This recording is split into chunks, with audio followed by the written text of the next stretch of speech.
Don't pick up the phone, you know he's only calling 'cause he's drunk and alone too. Don't let him in, no, I said kick him out again free. Don't be a friend, you know you're gonna wake up in his bed in the morning. Selamat pagi Bu. Sebelumnya perkenalkan nama saya Bida Noviana dan yang dijaga pada pagi hari ini. Sebelumnya ini dengan Ibu siapa Ge? Dengan Ibu Putri. Ibu Putri. Alamat? Benerjo. Benerjo. Kemudian ini ada keluhan apa nih Bu? Sebenarnya nggak ada keluhan Bu, tapi di sini Iya. saya datang untuk meminta tips kepada Bu Bidan. Saya kan ini kayak ibu single tapi punya suami gitu loh Bu Bidan. Suami saya tuh kerjanya di luar kota, jadi LDR gitu. Iya. Nah saya tuh kadang tuh kalau keadaan darurat seperti anak saya sakit tuh kadang bingung Bu Bidan, soalnya ini baru pertama kali jadi ibu, anak pertama juga, belum ada pengalaman. Ya saya siap jadi ibu tapi saya nggak bisa yang kayak misalnya saya lagi keadaan darurat entah sakit atau apa tuh bingung tuh Bu Bidan gimana atasinya, atau ada tips dari Bu Bidan sendiri sebelum bawa ke rumah sakit itu, sebelum melakukan bawa ke rumah sakit itu apa yang dilakukan supaya bisa meminimalisir bahaya yang harus terjadi gitu loh Bu Bidan.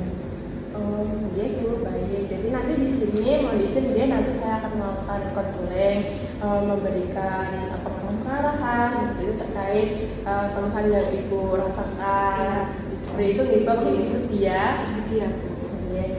Jadi sebelumnya Pak Ibu mengetahui nggak tentang mengenai tata laksana awal kewarganegaraan pada bayi balita.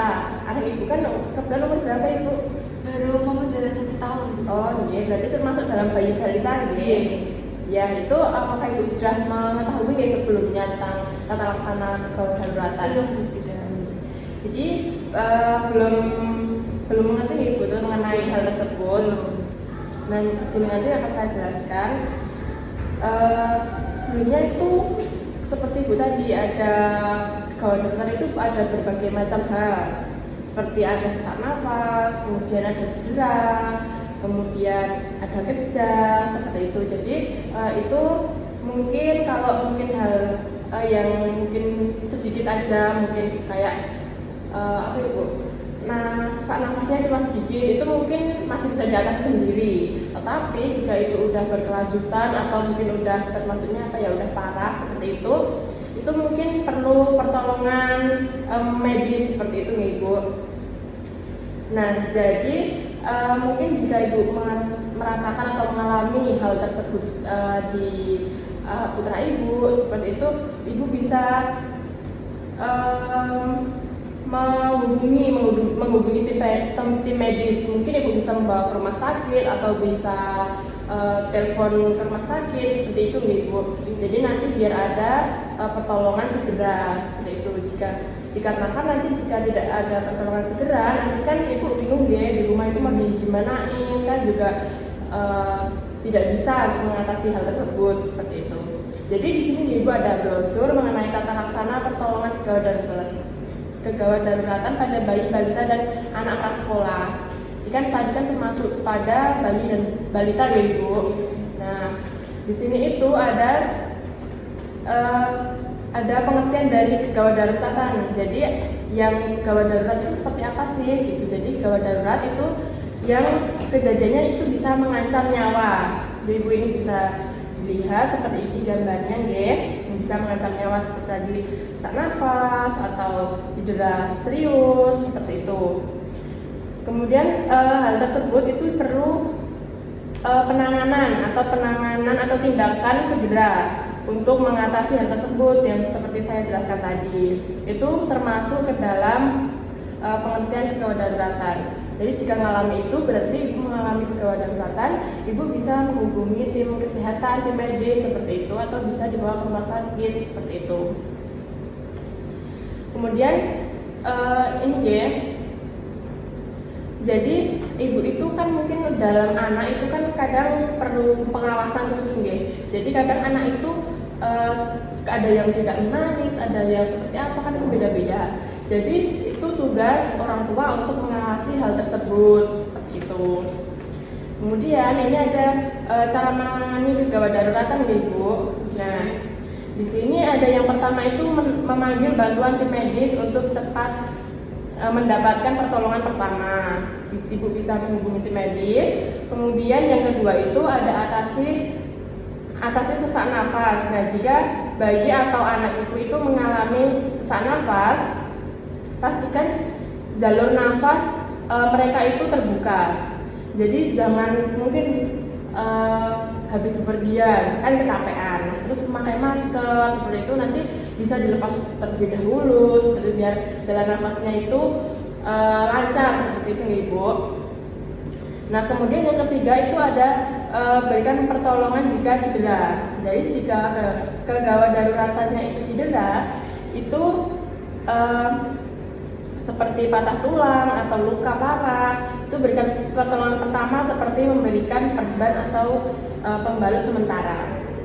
Jadi mungkin kalau di rumah ibu menyediakan P3K seperti itu juga berfungsi karena kan kita nggak tahu nanti akan terjadi seperti apa, seperti itu Ibu. Kemudian yang keempat, atasi pendarahan. Jika terjadi pendarahan, mungkin anaknya itu jatuh, kemudian kalau seperti itu diatasi terlebih dahulu dengan tekan luka dengan kain bersih atau pembalut steril untuk menghentikan pendarahan. Jadi untuk awal penanganan itu bisa menekan lukanya biar tidak terjadi pendarahan terus menerus seperti itu. Kemudian yang selanjutnya yaitu jika keracunan, ada tanda-tanda keracunan seperti muntah-muntah, itu kan juga bahaya Ibu.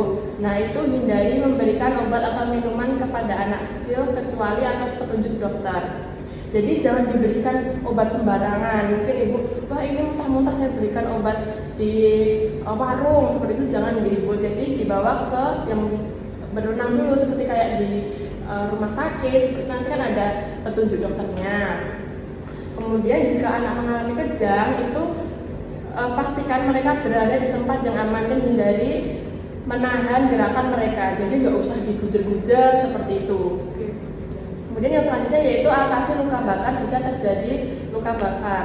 Sekarang kan juga anak nantinya misal aktif-aktifnya seperti itu, itu seperti pada usia toddler seperti itu nanti kan juga sering Ibu mainan yang mungkin kita tidak tahu itu main api seperti itu. Nanti jika ada luka bakar itu bilas area yang terbakar. Jadi area yang terbakar nanti dibilas dengan air dingin selama 10-20 menit.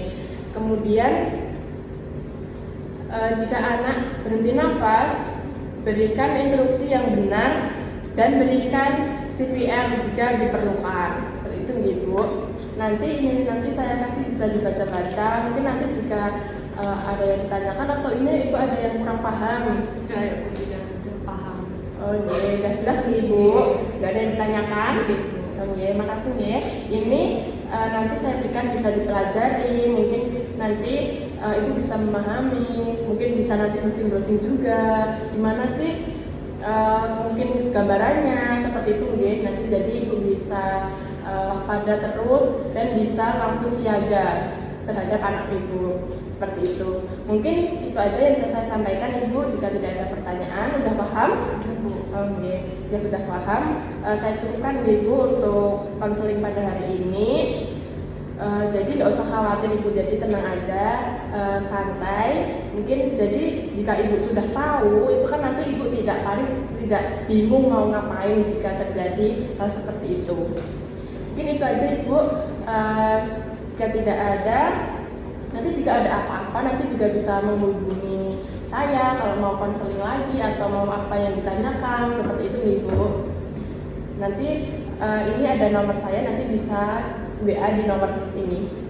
Itu Ibu, ini nanti bisa dipelajari untuk anaknya. Semoga anaknya aman-aman saja, tidak terjadi apa-apa seperti itu Ibu. Amin selalu dan sehat selalu. Terima kasih Bu Bidan. Iya, sama-sama.